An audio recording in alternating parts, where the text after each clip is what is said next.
Hello everyone, I am Julian Morris with the Channel 5 News. In the headlines, His Excellency Charles Savrin is sworn in for another 5-year term as President of Dominica. A call for greater familiarity with the Constitution and respect for authority. And an insurance model supported by industrialized countries for climate change is working against small island states. The details coming up.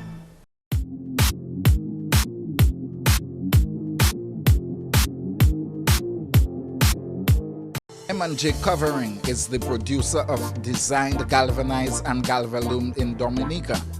They design to your specifications, color and length, 4 styles of galvanized and galvalume pre-painted roofing sheets as requested, and supply all your galvalume accessories. M&J Covering helps you control spending and reduce waste. At M&J Covering, they are also equipped to build your roof to precise standards anywhere on island. So come to M&J Covering at 1 Mile in Portsmouth or call 445-5001 275-5003 today.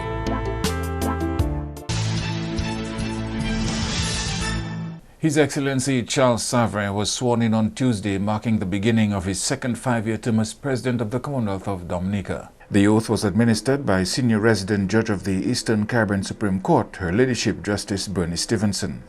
I, Charles Angelo Savrin. I, Charles Angelo Savrin. Do swear that I will faithfully execute the office of the President of the Commonwealth of Dominica. Do swear that I will faithfully execute the office of the office of President of the Commonwealth of Dominica. Without fear or favor. Without fear or favor. Affection or ill will. Affection or ill will. And that in the executions of my functions of that office. And that in the execution of the functions of that office. I will honor. Uphold and preserve the Constitution of the Commonwealth of Dominica. Uphold and preserve the. I will honor, uphold, and preserve the Constitution of the Commonwealth of Dominica. So help me God. So help me God. His Excellency expressed gratitude to the Prime Minister and members of the House of Assembly for electing him to serve a second term as President of Dominica. My wife, Clara, and my entire family join me in thanking you for conferring the dignity and responsibilities of the office of President on me for a second time. At my last inauguration, I indicated to you, the members of Parliament, and to all citizens and residents of Dominica, that I was assuming the office of President without malice or ill will towards anyone, without fear of intimidation, and with respect for the traditions, the laws, and Constitution of Dominica, which I swore to uphold. I remained true and loyal to these commitments, and by the blessings and munificence of God Almighty, look forward with great optimism to further discharging the functions of the office of President with dignity and dedication, impartiality, objectivity, fairness, and consideration for all in accordance with the provisions of the Constitution. President Savrin says his first 5-year term was rewarding and enjoyable, one which would not have been possible without the love and support of his wife and others in and out of government. He also noted that for many others, the last 5 years have been challenging. He said the achievements of the last 5 years were negatively impacted by tropical storms and hurricanes due to global warming and climate change, as well as crime and violence and the negative portrayal of the country at home and abroad. Prime Minister Skerrit says students and the general public need to be exposed to the provisions of the Constitution. The Prime Minister says it's no use claiming that the Constitution is our supreme law when the majority of citizens are ignorant of its contents. Mr. Skerrit made the remarks during Tuesday's swearing-in of His Excellency Charles Savrin for a second term as President. We rely on what somebody else says to us, what is contained in the Constitution, having not read it ourselves. And I think the Constitution is too fundamental for it not to be part of our structured school curriculum. We teach everything at school except these very critical aspects. And I want to say to you that His Excellency the President was, in fact, elected by the Parliament in strict adherence to the provisions of the Constitution. And also to say to you, contrary to what many think, the post of President is not ceremonial. The post of President has some very fundamental responsibilities as provided for in the Constitution, some of which are carried out based on advice, and some of which are carried out on his own deliberate judgment. And therefore, it's important for us as citizens to understand the importance of the office of President. The Prime Minister believes the schools and the Bar Association could play a role in enlightening the public on the Constitution. Many of you do not know that all of state lands are vested with the President. So every lease of land or state property or every piece of land we sell to anybody has to go to His Excellency for his ultimate signature and approval before that transaction can be consummated. The President is the one who appoints the Prime Minister and the Cabinet, obviously on advice. But without his signature, we can't hold the office. So they are very important. He is the one who issues the writ for elections. And without the issuance of the writ, we cannot hold elections. So there are some very important constitutional responsibilities and duties. And I would urge our school systems and also the Bar Association to seek to educate people, not to form opinions on it, but to educate, to inform our nation. Not with any political or religious biases, but as provided for, as written in the Constitution. So that there is a greater, more knowledgeable society than which you currently have. He made the point that the President's contribution to nation building holds special significance, especially as we celebrate 40 years of independence. Many people have a wrong interpretation of his own contribution in respect to the labor movement. And I think every single public servant in Dominica, living and dead, should be grateful to him for the kind of astute, firm, committed, dedicated leadership which he provided for the public servants back in the days. And many of you now are reaping the benefits of this sacrifice because he was, in some occasion, placed under house arrest for standing for people. And I find sometimes that because of who the person is or who we are, we fail to pay homage and appreciation to these things. And being in public service for so long comes at tremendous personal sacrifices. Almost 5 houses have been roofed while 171 co-houses constructed under a Samaritan Purse-led program. This venture came to an end in mid-August and was funded by the USAID's Department for Foreign Disaster Assistance. The housing project spanned communities from Benz to Portsmouth and up to Capuchin. Area Coordinator for Samaritan Purse, Stephen Edwards, says the government of Dominica also supported this roofing project.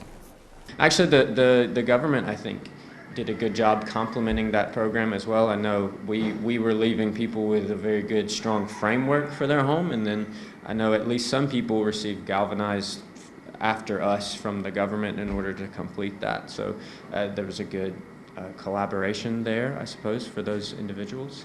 But yeah, we had good feedback. We also should mention that program included building some core individual home shelters for people, so it wasn't just roof repairs. So we were able to build about 171 of those officially, I think. So that was an element of the program as well that was able to finish, and so that's another thing that we were able to do. And again, While that roofing project has come to an end, the teams are currently undertaking another roofing project in the same area. This time, the project is funded by Samaritan's Purse and targets 250 to 300 houses. The assignment is expected to run until the end of the year. We have 6 teams right now that are working in Portsmouth currently, and they will stretch to the villages towards Bents as well. And those roofing jobs are more of a recovery type program instead of a relief program, meaning that those houses, it's more of a holistic roofing repair where we are targeting homes that the roofs were critically damaged, and we're rebuilding those roofs completely and able to leave those people in a much better, safer, drier place than what they were before. So yes, that program finished, and we're still working on a new program now in the same general idea and concept. Apart from repairing homes and roofs, Samaritan's Purse is also lending a hand to repairing church structures around the country. We're helping rebuild and repair some churches in the country.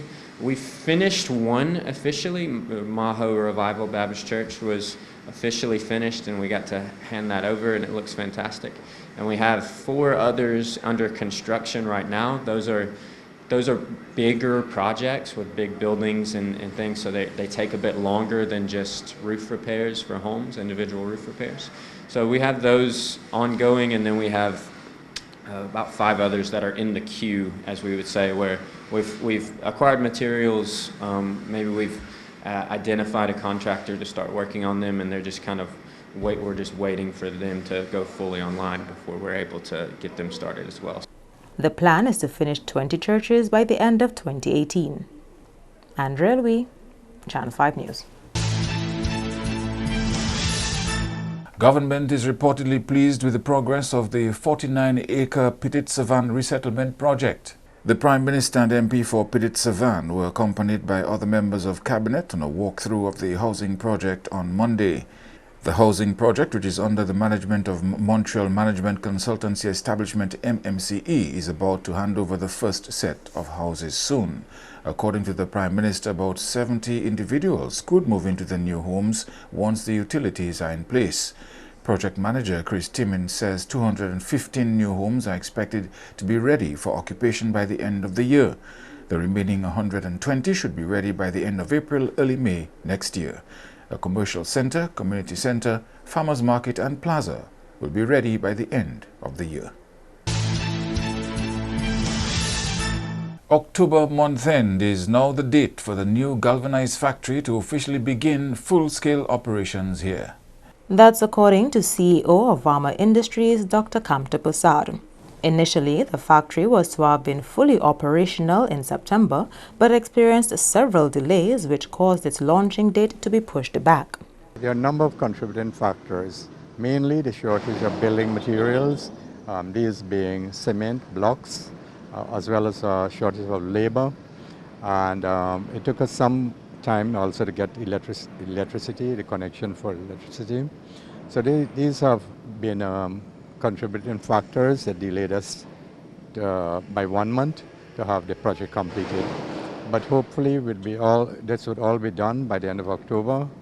As I said before, we'd be fully operational to serve the needs of the people of Dominica, as well as the wider region should there be any storms or hurricanes that affect the region. Dr. Prasad says the company is building up its galvanized reserve to better respond to the demands should a natural disaster affect the country in the near future. I mentioned that we have 1 month of supplies, raw materials. We have since increased that to about 3 months supplies, so that in the event of any disaster, we can respond not only to the people, to meet the needs of the people of Dominica, but as well as the region. Because we have materials come in all the time, we hope to build up our total reserve materials to about 6 months supply, because it takes a very long time for raw materials to arrive from abroad to Dominica. Our materials come from Australia. It's about the highest quality in the world. Posada says for the time being, Dominicans can purchase galvanized from Varma Industries even if the factory is not fully operational. Currently, they can purchase galvanized at Varma Industries at a discounted introductory price, which will hold for a while while we're having the project completed. When we're fully operational, then we have all the other materials that go for the roof. For example, the screws, the guttering, the flashings. Although we do have cap-ins, but there are a number of items which are missing, which we'll have by the end of October. You are watching Channel 5 News. We'll have more news after this.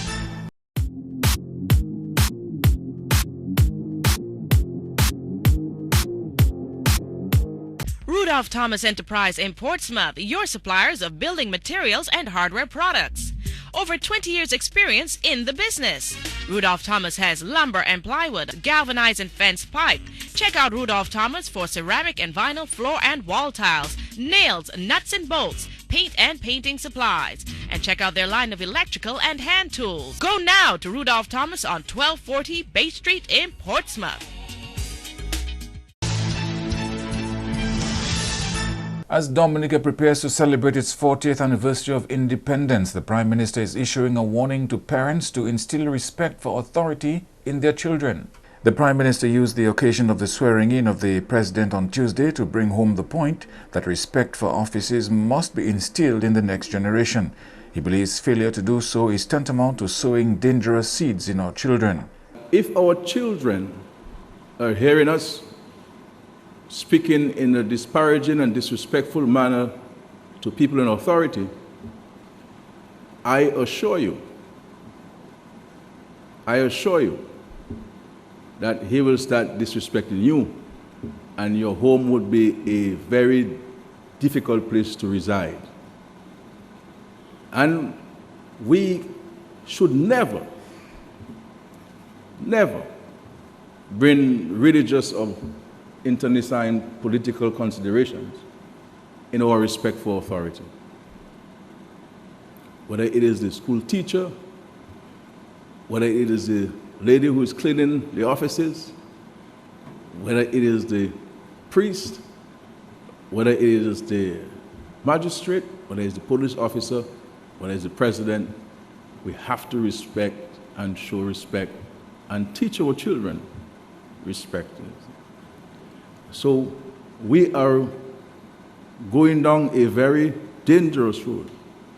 And once this cycle begins to roll, it is going to be difficult to stop it. The Prime Minister says he believes there is an opportunity now to seek to put an end to the growing disrespect for authority. He believes people who love this country should start speaking up against disrespect for authority. It is not only necessarily about he who holds the office, but the office itself. And if we are saying and we proclaim to be Christians, and we follow the Bible, we say we read it every day, let us not read the Bible upside down. Or let us not read it from right to left, or reading it from left to right. Let us read it with the clear words which they were written in. Because the way I hear some people interpreting the Bible these days, it leaves me much to wonder, But I am saying to us, that Christ always taught us to respect authority. Climate change is not a freak of nature, but it is as man-made as power and greed. The words of Foreign Affairs Minister Francine Barron as she addressed the United Nations General Assembly on the weekend. Minister Barron believes the polluter pays concept is an accepted principle, a golden nexus of morality, economic and environmental policy. The polluter pays is tried and tested at the national level, but alas, on the international level, it is the victim who pays. Consider the insurance model championed by many industrialized countries and international agencies as the solution to climate change. Island states on the front line are being asked to take out additional insurance against the losses and damage which are the direct results of a change in climate caused by others. This is asking the victim to pay by installment. The insane equivalent would be the arsonist saying to you that instead of trying to stop him setting fire to your house, you should take on fire insurance. Distinguished delegates, if our principal response to man-made climate change is to make it easier for the victims to foot the bill, then the march of climate change will press on unimpeded. Barron believes the suggestion that the insurance burden should be placed on the backs of small countries, often the victims of climate change, is untenable, indefensible, and unacceptable. The game changer would be establishing a different kind of insurance, especially for vulnerable and at-risk countries like ours, that pays out quickly to the victims of climate disasters. Fairness requires that this insurance mechanism must be funded by those who have contributed most to climate change. Additionally, this needs to be scaled up as a matter of urgency. We have a Caribbean Risk Insurance Fund, which paid out funds for the immediate relief efforts, but it does not have the capacity to insure against loss and damage. Today, I wish to propose that the United Nations oversee a climate loss and damage insurance fund, where premiums are paid by those who have contributed most and continue to contribute to climate change, and that payouts go quickly to those who suffer the direct consequences of climate disasters, once independently declared to be such. Madam President, ending the inequality that separates those who gain and those who lose will remove the fuel lines of climate change. This is what an international community serious about halting climate change must do. Medical practitioners in the Roseau Health District took some much-needed time off to check their health in order to be of better service to the Dominican people. That was the aim of a Brothers Keeper activity which was held at the Roseau Health Center on Tuesday. According to District Medical Officer for the Roseau Health District, Dr. Cleona Peters, the activity was geared at ensuring a healthy workforce in the medical field. We have seen that there's an increase in non-communicable diseases, like hypertension, diabetes, obesity. Hence, our aim here at the Roseau Health District today is to promote a healthy workforce, because the sick workforce cannot take care of the ill. So we need to take care of ourselves so that we can offer adequate care to our patients. We're usually very busy offering care, so we don't take time off for ourselves. So we're having a Brothers Keeper here today. So we're doing general screening of staff, we're doing prostate checks, breast examination, pap smear, blood pressure, blood sugar, we're checking BMIs, we have healthy talks, promoting health. We're going to offer staff a healthy snack. Everybody has brought in some fruits so that we can share. We also have in dental screening and dental care. We're offering psychological supports. This activity was initially scheduled for September, which is Caribbean Wellness Month, but got delayed by weather events. But unfortunately, we had Tropical Storm Isaac, and then we had Tropical Storm Cook. So it has been postponed and postponed, but we did not want to cancel because we realized the significance of screening, of checking each other. We realized the importance of checking our health. Checking to ensure that we're healthy, and if we're not, to do what we need to do to regain our health. Okay, we need an alert workforce, a healthy workforce, so we can offer the maximum or the best or the most efficient service in primary health care. Caribbean Wellness Day this year was held under the theme, Love That Body, Living Your Best Life Now.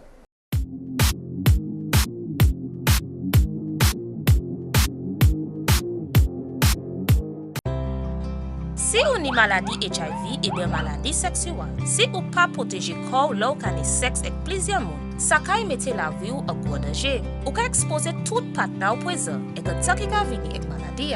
Servez yon condom chaque fois ou kane sexe. Changer qui est important pour découvrir maladie à bonheur ou ça vivre en bonne santé même si ou ni maladie HIV. Pour responsabilité, protéger corps et puis les autres. Examiner corps. Aider de bout si même maladie HIV et l'autre maladie sexuelle.